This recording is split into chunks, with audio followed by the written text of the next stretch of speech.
إن الذين قالوا ربنا الله ثم استقاموا فلا خوف عليهم ولا هم يحزنون. Jadi tidak gugur yang namanya kesunahan berkorban kalau hanya satu ekor kambing saja untuk seluruh keluarga. Jadi kalau ada duit, kumpul-kumpul kelak dan berkorbanlah Bapak Ibu sekalian, karena kita mendekatkan diri kepada Allah Subhanahu wa taala. Kadangkala kita ini mendapatkan banyak nikmat dari Allah tapi berkorban untuk Allah tidak galak. Hari raya kurban yang dibawa cuman pisau kecil sama asahan baik Bapak Ibu. Kulu kilir bawa asahan sama pisau kecil. Ya, nyeseti apa? Nyeseti peler kambing kadang-kala. Ngimpeli peler kambing. Ada yang modelnya macam itu Bapak Ibu sekalian. Jadi Bapak Ibu sekalian, kalau ada rezeki dari Allah, hendaklah kita berkorban dalam rangka bersyukur atas nikmat-nikmat Allah Subhanahu wa taala. Jangan galak ngembek baik tapi juga galak ngenjuk. Bapak Ibu ayah bunda yang dirahmati Allah Subhanahu wa taala. Kemudian hadis nomor 1374. Wa an Abi Hurairah radhiyallahu anhu, dari Abu Hurairah radhiyallahu an, qala, ia berkata, qala Rasulullah sallallahu alaihi wasallam, Rasulullah bersabda, man kana lahu sa'atun wa lam yudhhi fala yaqrabanna musallana.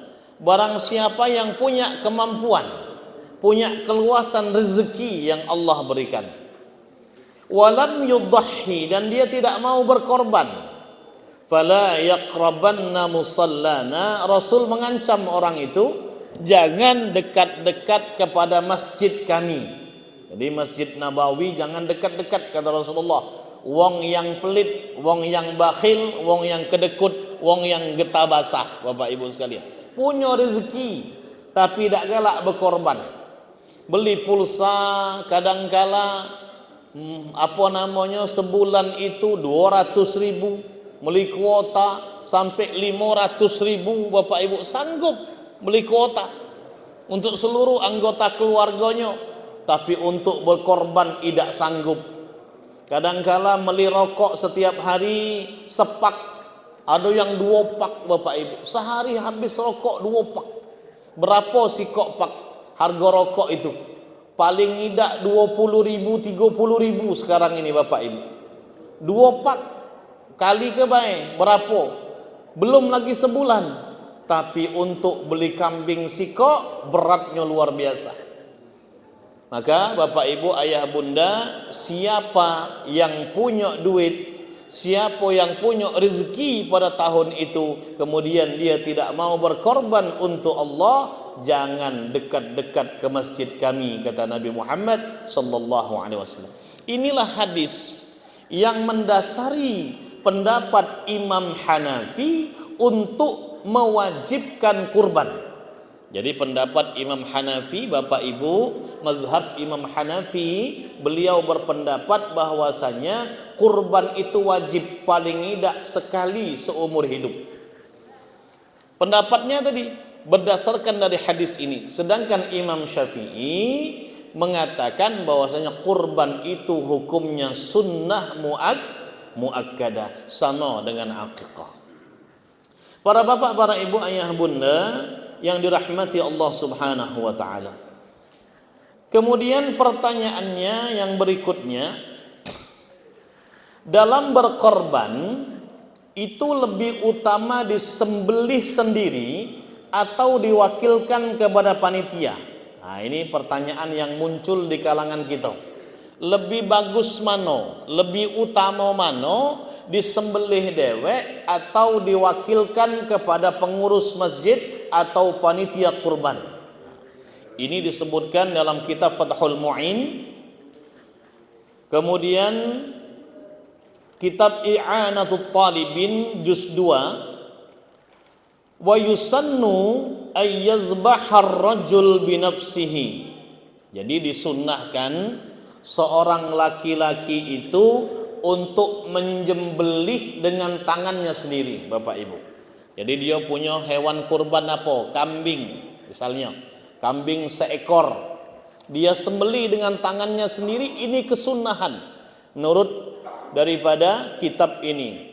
Kitab apa Ustaz? Kitab Fathul Mu'in dan I'anatul Talibin juz 2. Ai littiba'i nabiyina, atau dalam rangka mengikuti sunnah Nabi kita Muhammad sallallahu alaihi wasallam. Wa huwa annahu sallallahu alaihi wasallam, bahwasanya Nabi Muhammad sallallahu alaihi wasallam dhahha bimi'atin badanatin, beliau pernah berkorban 100 ekor hewan kurban, Bapak Ibu sekalian. Berupa apa? Berupa unta badanah. Unta badanah itu unta yang gemuk-gemuk, bukan yang kurus-kurus. 1 ekor unta saja sekarang yang badanah ini paling tidak harganya sekitar 30 sampai 50 juta, Bapak Ibu sekalian. Itu Rasulullah berkorban 100 ekor unta. Nah ini. Kemudian dilanjutkan, nahara minha biyadihi asy-syarifah salasan wa sittina. Kemudian Rasulullah menyembelih sendiri dengan tangannya yang mulia, yaitu 63 ekor unta. Jadi dengan tangannya dewek Rasulullah nyembelih 63. Naharnya unta itu di sini, ya, di agak ke dadanya, agak dekat dengan dada. Kalau sapi itu kan rahangnya kira-kira 5 jari dari bawah rahang, itu sapi. Kalau kambing kira-kira 3 jari di bawah rahang, tempat naharnya. Kalau unta agak ke dadanya. Kemudian Bapak Ibu ayah bunda yang dirahmati Allah Subhanahu wa taala, wa amara Aliyan radhiyallahu anhu fanahara tamaman al-mi'ah. Kemudian Rasulullah menyuruh Ali bin Abi Thalib radhiyallahu anhu fanahara tamaman al-mi'ah, kemudian sempurna penyembelihan 100 ekor unta. Jadi sisanya daripada 63 itu disuruh kepada Ali. Fa kharajar rajul al-mar'ah, jadi dikecualikan dengan laki-laki yaitu perempuan. Jadi ibu-ibu tidak wajib nyembelih dengan tangannya sendiri, tidak sunnah nyembelih dengan tangannya dewek, ibu-ibu. Kalau ada ibu-ibu yang berkorban sapi misalnya, sikok untuk dia dewek boleh. Kalau dia kambing kibas misalnya, kambing yang besar untuk dia dewek boleh. Pak panitia, ini aku ngikutin sunnah Nabi, aku nak nyembelih dewek. Kemudian dia sing-singkan lengan bajunya, kemudian dia ambil pisau nyembelih dewek. Ini tidak sunnah, Bapak Ibu sekalian. Sunnahnya kalau untuk perempuan dia ngambil wakil, dia minta disembelihkan bagi orang lain, minta sembelihkan kepada panitia kurban atau kepada suaminya, ini yang lebih baik diwakilkan. Bapak Ibu ayah bunda yang dirahmati Allah Subhanahu wa taala, fasunnatu laha, dan sunnah bagi perempuan antuni barajulan, untuk mencari wakil yang dapat menyembelihkan hewan kurban untuknya, yazbahu anha wa misluha al-khunsa, demikian juga orang waria, Bapak Ibu sekalian. Waria itu tidak lanang, tidak laki, tidak lanang, tidak betino, ya. Laura, lanang ora, wedok ora, Bapak Ibu sekalian. Atau dalam bahasa kitanya bencong, banci, ya.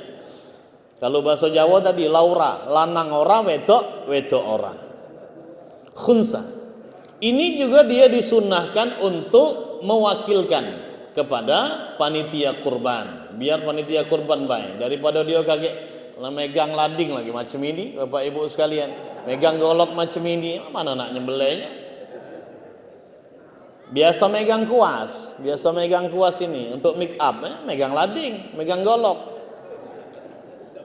Wa min dha'fin, dan juga bagi laki-laki yang lemah, badannya kurus, Bapak Ibu sekalian, nak nyembelih sapi sebesar itu misalnya, sapinya sapi Jokowi pula yang disembelih, ya belumlah mati sapi, dia dewek dulu lah mati, Bapak Ibu. Ada kemarin itu di Lubuk Linggau, seorang jagal, Bapak Ibu, seorang pengurus masjid juga. Beliau ini bertugas nyembelih, sudah nyembelih 2 ekor, Bapak Ibu sekalian, mati, kemudian meninggal dunia karena sakit atau gimana. Pokoknya habis dia menyembelih, ada 2 ekor dia nyembelih, dia meninggal dunia.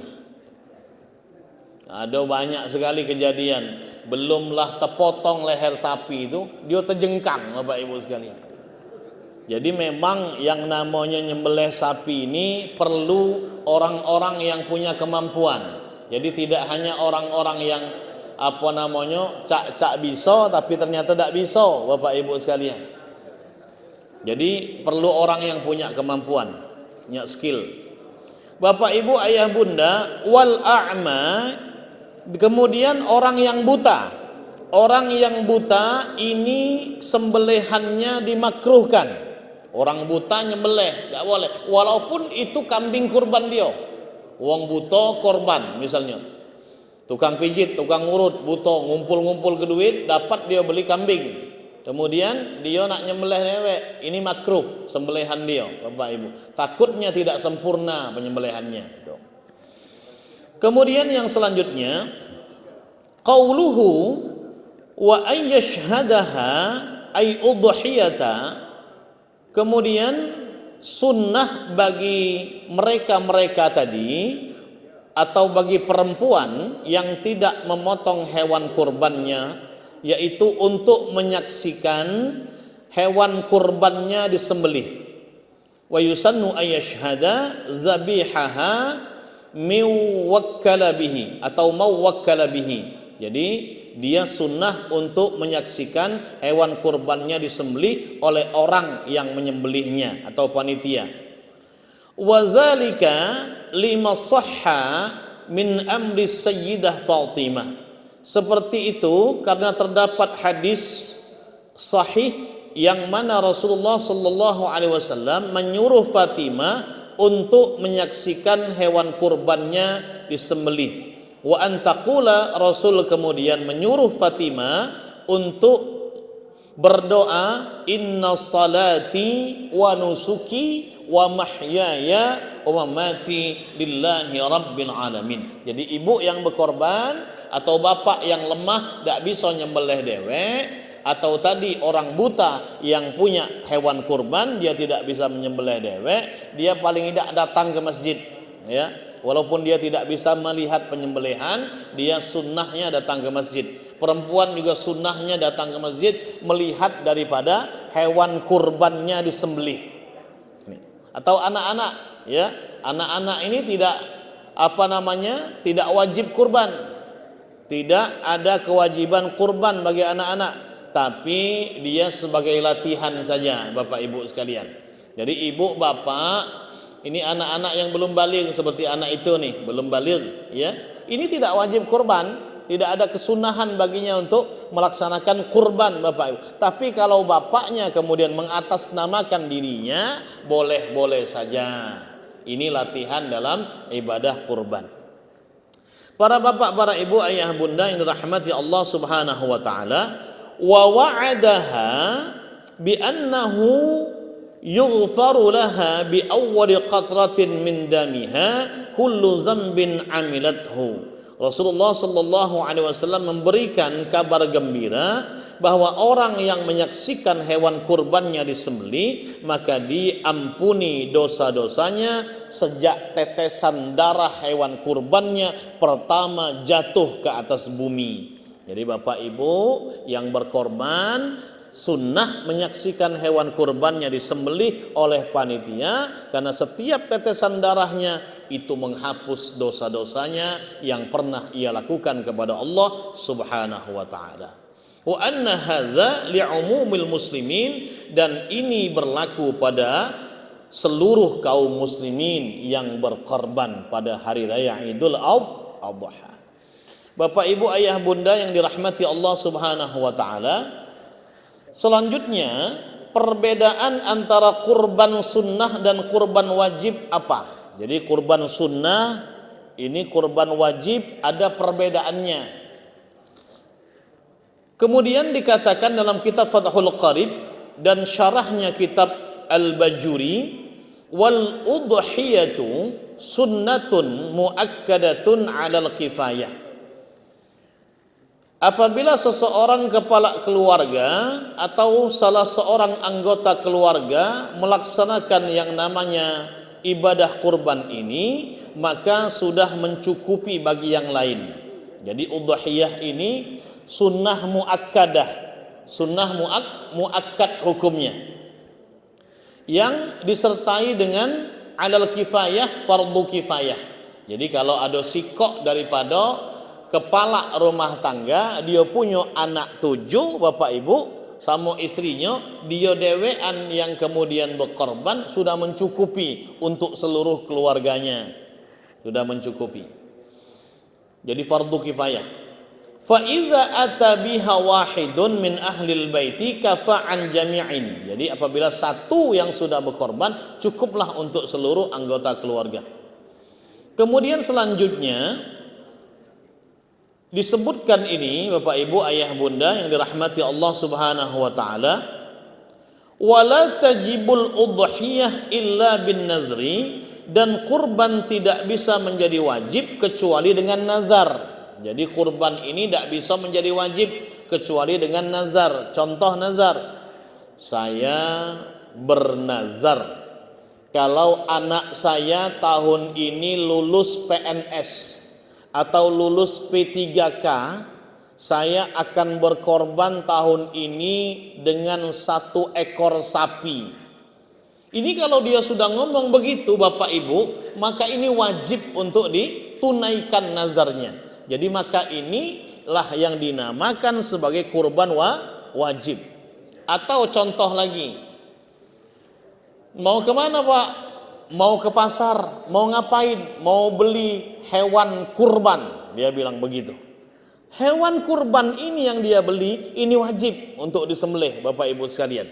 Kecuali kalau dia ngomong, mau kemana Pak? Mau ke pasar, untuk apa? Untuk membeli hewan kurban sunnah, gitu. Jadi ada sunnah di situ. Jadi dia tidak masuk ke wajib. Ini adalah sebagian pendapat ulama.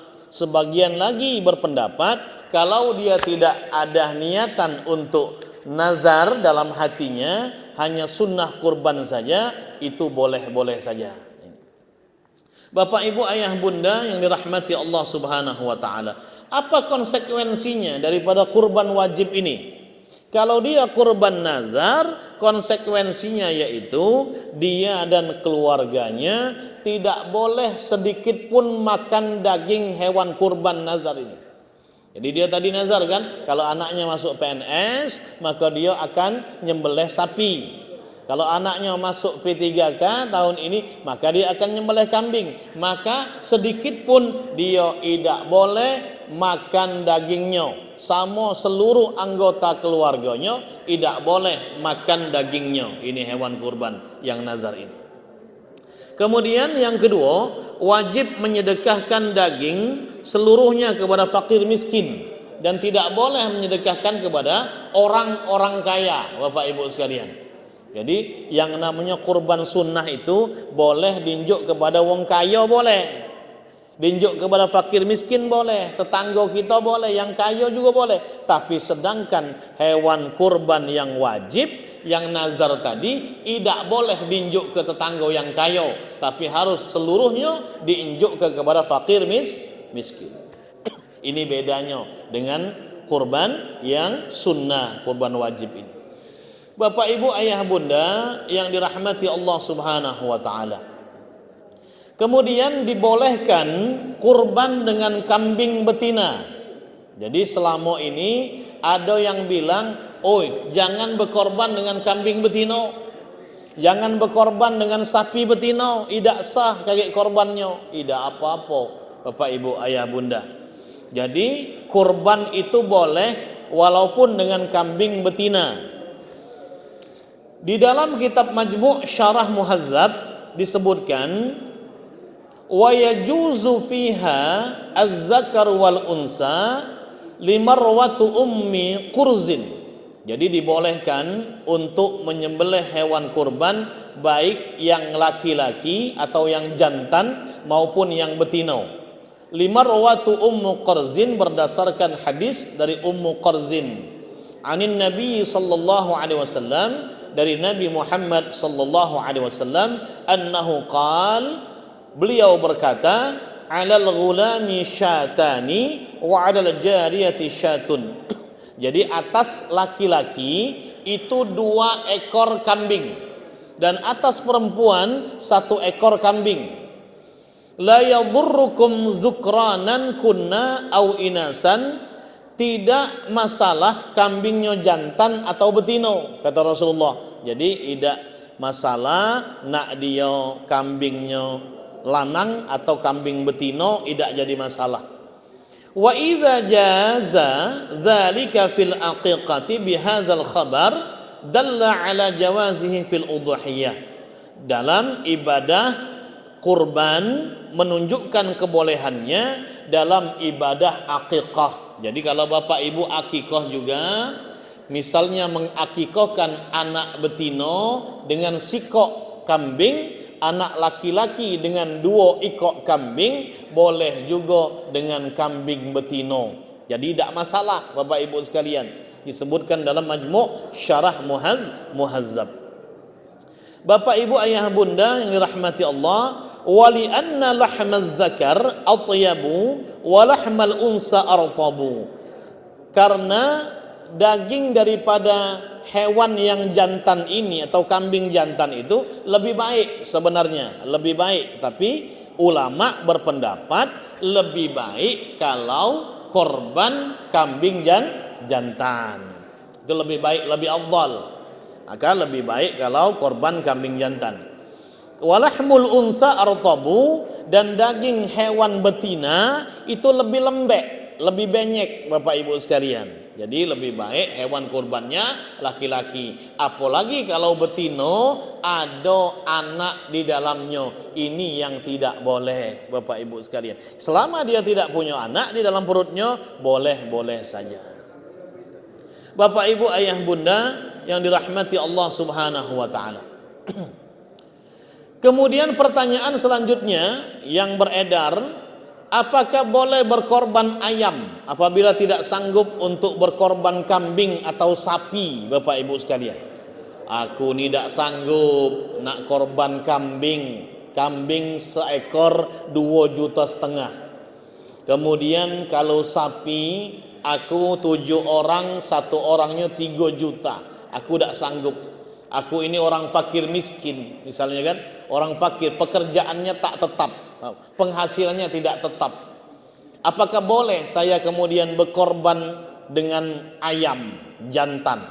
Nah, disebutkan di dalam kitab Bughyatul Mustarsyidin, Bapak Ibu Ayah Bunda, Ani bin Abbasin radhiyallahu anhuma, hadis dari Ibnu Abbas radhiyallahu anhuma.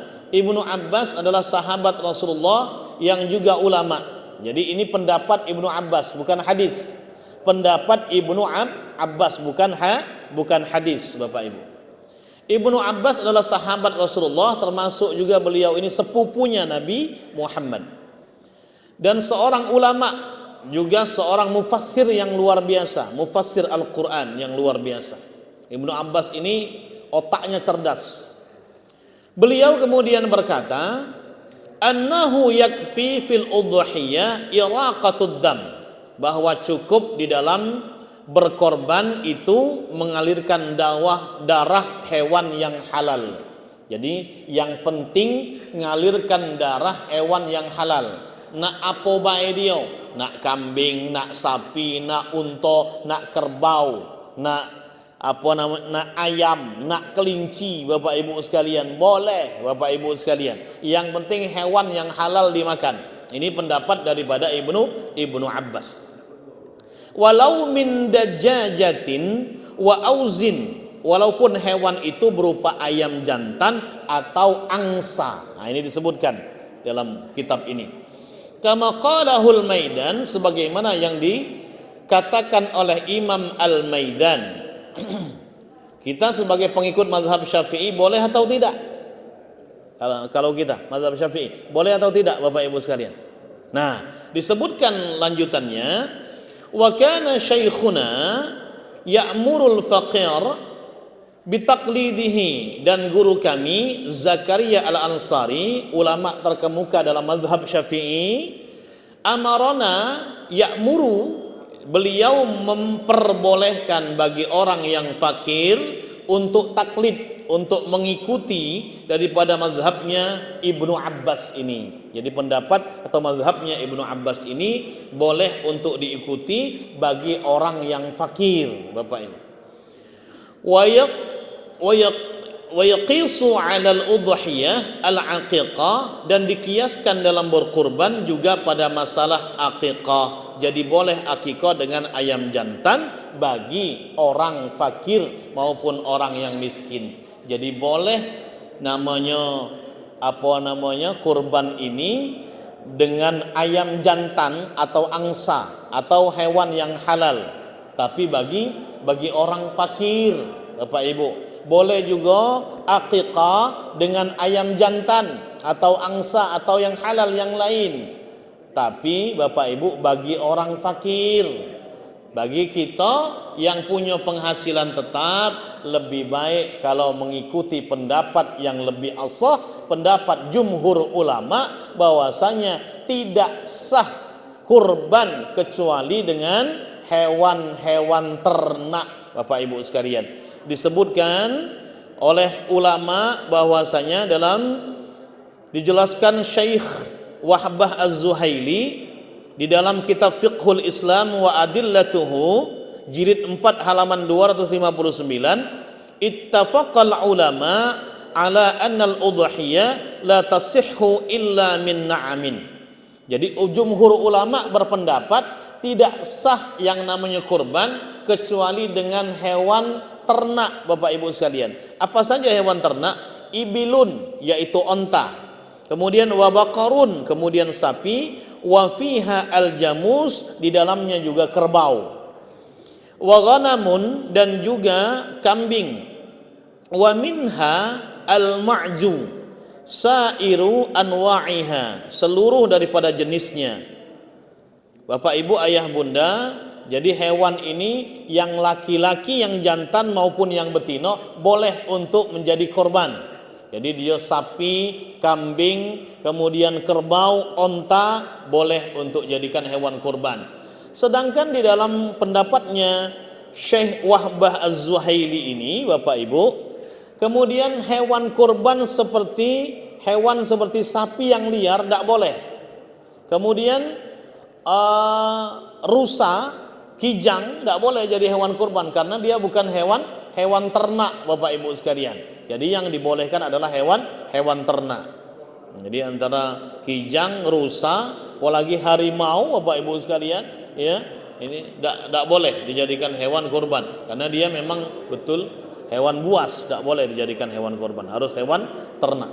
Bapak Ibu ayah bunda yang dirahmati Allah Subhanahu wa taala, fala yujzi'u ghairan na'mi, maka tidak cukup untuk berkorban selain daripada hewan ternak, min baqarin, dari sapi, al-wahshi wa ghairihi, sapi liar tidak boleh, sapi liar yang tidak diternakkan, misalnya di alam bebas, alam liar, taman safari, ada bison, ada banteng, itu tidak boleh, Bapak Ibu sekalian. Sapi liar itu tidak boleh di dalam pendapat Wahbah Az-Zuhaili.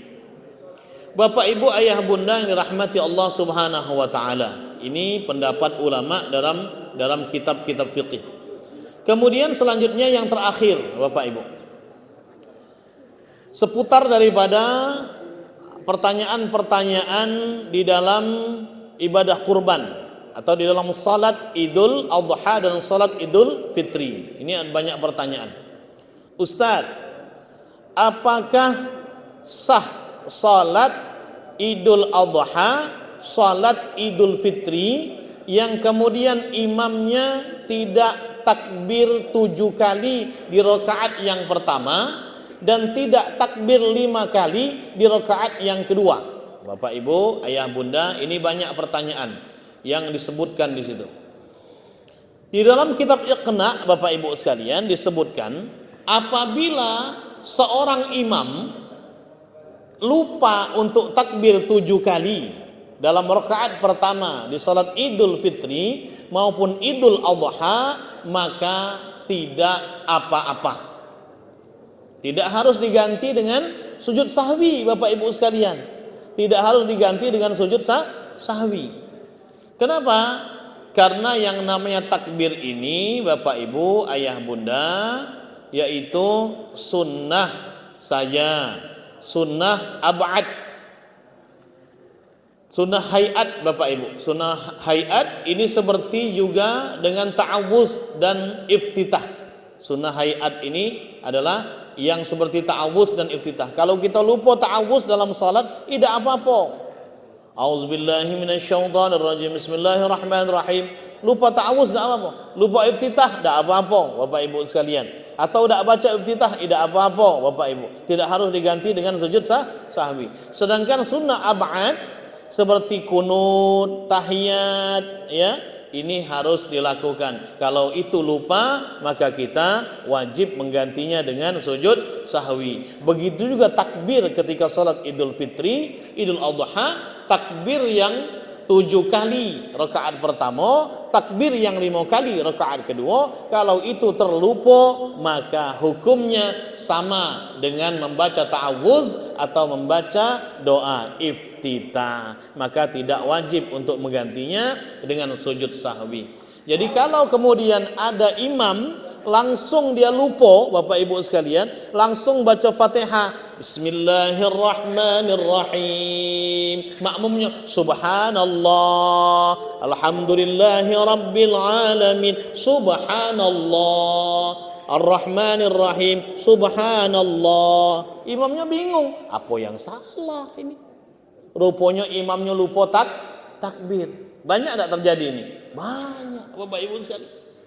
Maka orang yang tidak tahu kemudian menyalahkan, oh imam ini kati agu, kati antanan, kata dia kan, imam tidak berpengalaman ini. Ya Bapak Ibu, namanya manusia, lupa. Karena ini juga dilakukan hanya setahun sekali. Kadang-kala salat Idul Fitri setahun sekali, salat Idul Adha setahun sekali. Bapak Ibu sekalian, lupa itu wajar. Maka disebutkan oleh ulama dalam kitab Iqna, lupa tidak apa-apa, tidak harus menggantinya dengan sujud sahwi atau mengulangi sholatnya. Lanjutkan saja, Bapak Ibu sekalian, jangan menjadi polemik ini. Oh imamnya salah itu tadi, tidak sah sholat kita. Tidak, sholatnya tetap sah. Adapun dia lupa pada rakaat pertama, kemudian rakaat kedua dia baca takbir. Begitu bangkit dari sujud, kemudian dia rakaat kedua takbir, Allahu Akbar, Allahu Akbar, Allahu Akbar 5 kali, boleh saja. Namanya lupa tadi, Bapak Ibu sekalian. Ini perlu untuk dimaklumi. Ini pendapat ulamanya dalam kitab Iqna. Bapak Ibu, ayah bunda yang dirahmati Allah Subhanahu wa taala, itu saja yang perlu saya sampaikan dalam kesempatan ini. Mudah-mudahan apa yang saya sampaikan dapat diambil manfaatnya dalam rangka untuk meningkatkan amal ibadah kita kepada Allah Subhanahu wa taala. Sebelum saya tutup dengan doa, mungkin ada bapak, ada ibu, ayah bunda yang ingin bertanya seputar dengan ibadah kurban atau seputar dengan salat Idul Adha yang tadi saya sampaikan, diaturi, dipersilakan.